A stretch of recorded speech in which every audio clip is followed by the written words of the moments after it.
ผ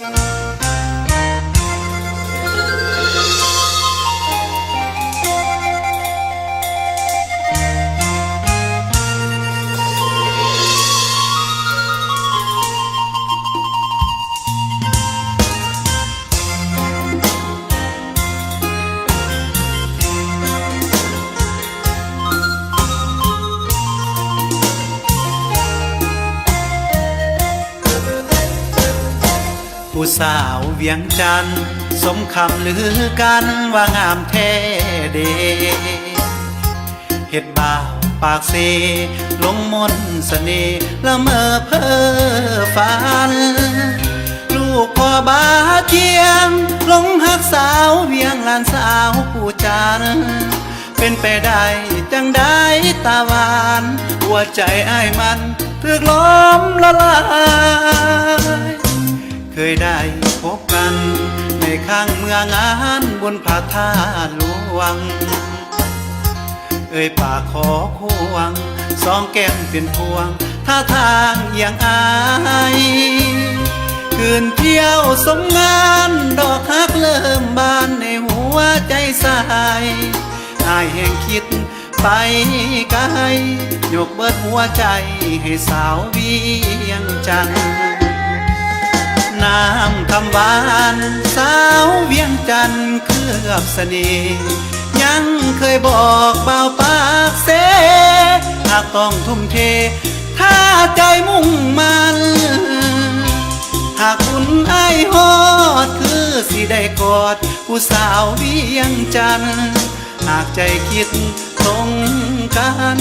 บอกมือนัดวันให้มามั่นหมาย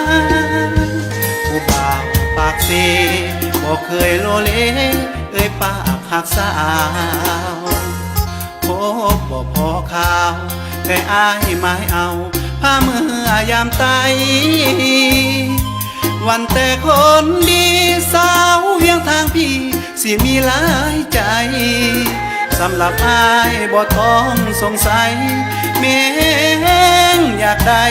ลูกไผ่เวียงจันทน์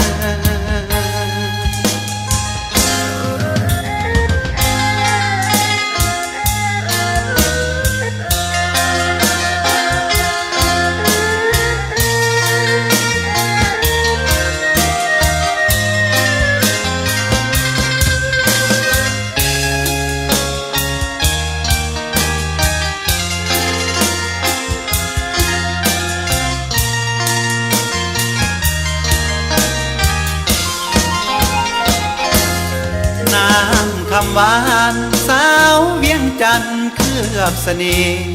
ยังเคยบอกเบาปากเสหากต้องทุ่มเทถ้าใจมุ่งมันหากคุณอ้ายฮอดคือสิได้กอดผู้สาวเวียงจันทน์หากใจคิดตรง